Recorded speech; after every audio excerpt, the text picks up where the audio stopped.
Hello guys, मैं केवी और स्वागत करती हूँ आप लोग का अपने यूट्यूब चैनल केवी इन्फो में।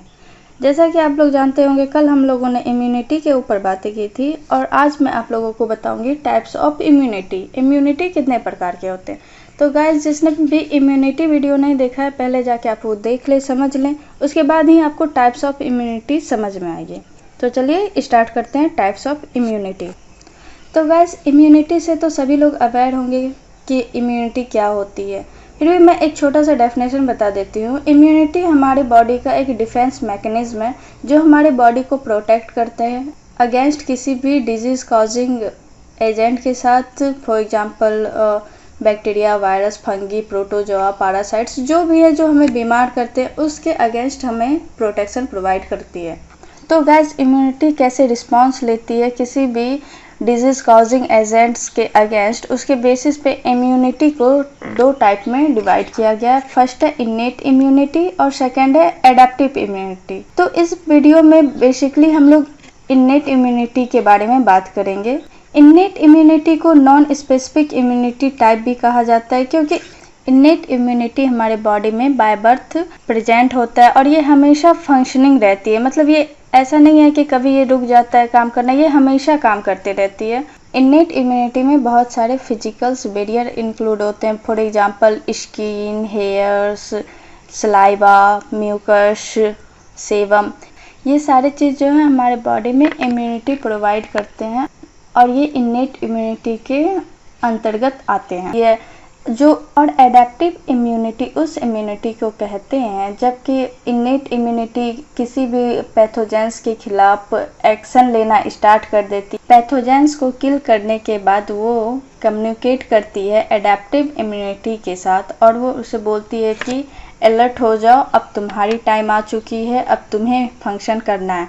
तो इस प्रोसेस में क्या होता है कि एडेप्टिव इम्यूनिटी पहले से एडेप्ट कर चुकी होती है, वो जान चुकी होती है कि कौन सा वायरस या कौन सा बैक्टीरिया आया है और उसके अगेंस्ट कैसे हमें फंक्शन करना है। तो इस वजह से इसे एडेप्टिव इम्यूनिटी कहा जाता है।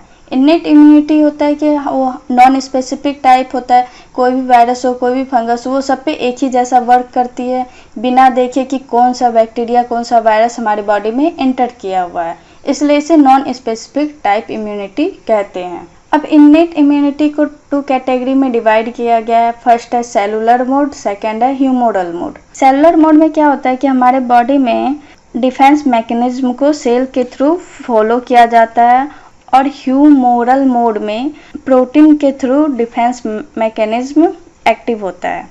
उसी तरह एडेप्टिव इम्यूनिटी को भी टू टाइप्स में बांटा गया है। पहला है सेलुलर मोड, सेकंड है ह्यूमोरल मोड।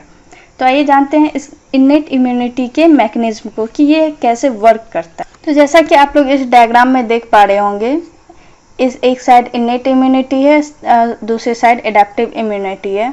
तो आज के इस वीडियो में मैं सिर्फ आपको इन्नेट इम्यूनिटी के मैकेनिज्म के बारे में बताऊंगी और एडेप्टिव इम्यूनिटी के मैकेनिज्म के बारे में मैं आप लोगों को कल बताऊंगी। तो चलिए जानते हैं इन्नेट इम्यूनिटी के मैकेनिज्म के बारे में। जैसा कि हम लोग जानते हैं कि हम लोग के बॉडी में इन्फेक्शंस तभी होता है जब हमें कहीं से थोड़ा सा कट लगता है या खरोच आती है या कोई बड़ी सर्जरी होती है, उसके बाद ही आता है। जैसे कि हम लोगों का घर वॉल और गेट से सराउंडेड होता है, तो किसी भी फॉरेन इन्वेडर को अंदर आने के लिए या तो वो वॉल तोड़ के आए या फिर गेट तोड़ के आए, इसी तरह पॉसिबल हो सकता है घर में एंट्री। तो उसी प्रकार जब भी कोई बैक्टीरिया, वायरस हमारे बॉडी में एंट्री करता है तो सबसे पहले स्किन बैरियर को तोड़ना होता है। अब जहाँ पे स्किन नहीं है, जैसे कि हमारे आईज, हमारी आंखों में स्किन नहीं होती है, तो वहाँ पे प्रोटेक्ट करने के लिए हमारे बॉडी में म्यूकस लेयर दिया जाता है। तो उस म्यूकस लेयर को ब्रेक करना पड़ता है।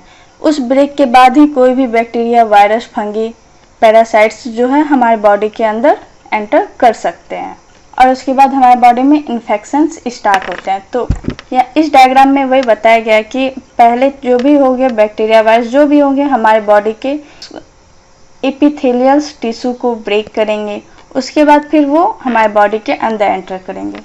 तो जैसे ही हमारे बॉडी के अंदर एंटर करेंगे, हमारे जो इन्नेट इम्यूनिटी के सेल्स हैं, for example macrophage, dendritic sales, neutrophils, natural killer cells, ये सारे सेल्स क्या होते हैं, एक्टिव हो जाते हैं। अब आप ये सोचेंगे कि कोई भी फॉरेन पार्टिकल्स हमारे बॉडी में इंटर हुआ तो हमारे इम्यून सेल्स को पता कैसे चलता है। हमारे इम्यून सेल्स के पास एक अच्छी प्रॉपर्टीज होती है कि वो डिफ्रेंशिएट कर पाते हैं सेल्फ और नॉन सेल्फ पार्टिकल्स में।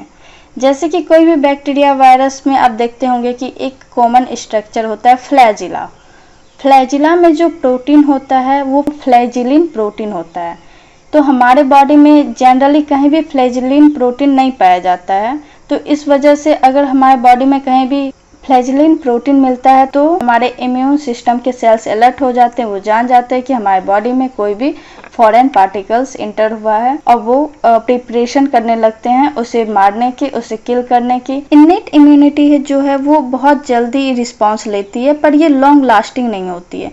ऐसा क्यों? क्योंकि ये नॉन स्पेसिफिक होता है, ये सब पे एक ही मैकेनिज्म अप्लाई करते हैं, इस वजह से ये स्टार्ट तो जल्दी हो जाती है पर ये लॉन्ग लास्टिंग नहीं होता। वहीं पे अगर आप एडेप्टिव इम्यूनिटी को देखेंगे तो वो क्या होता है कि पहले वो जानती है कि कौन सा बैक्टीरिया वायरस एंटर हुआ है हमारे बॉडी में, फिर वो जिस प्रकार का है उसी प्रकार का वो मैकेनिज्म भी बनाता है। इस वजह से एडेप्टिव इम्यूनिटी को एक्टिवेट होने में थोड़ा टाइम लगता है, बट वो स्पेसिफिक इम्यूनिटी होती है, लॉन्ग लास्टिंग होती है, जिससे कि बैक्टीरिया वायरस सब किल हो जाता है। तो देखिए जैसे कि यहाँ पे कोई भी बैक्टीरिया वायरस अंदर आएगा तो सबसे पहले यहाँ पे इम्यून सेल्स हैं वो आएंगे न्यूट्रोफिल्स। न्यूट्रोफिल्स क्या करते हैं, उसके साथ कम्युनिकेट करते हैं और उसे मारना स्टार्ट कर देते हैं। फिर उसके बाद दूसरा सेल्स आता है माइक्रोफाज। माइक्रोफाज एक ऐसा सेल है जो किसी भी चीज को खा जाते हैं, मतलब इनगल्फ कर लेते हैं अपने अंदर। उसी प्रकार से दूसरा सेल्स है नेचुरल किलर सेल्स।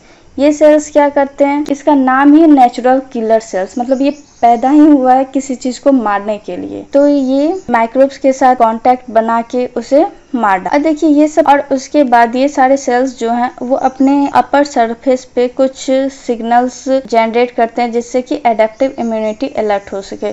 वो कुछ भी हो सकता है, चाहे वो माइक्रोब्स का एक प्रोटीन हो या उसका कोई भी एक स्ट्रक्चर हो जो कि वो अपने अपर सरफेस पे शो करता है। तो इसलिए करता है ताकि एडेप्टिव इम्यूनिटी को ये पता चल सके कि हमारे अंदर कौन सा बैक्टीरिया वायरस आया है और उसके खिलाफ कैसे एक्शन लेना है। अब ये तो हो गई हमारे सेलुलर मोड की बात।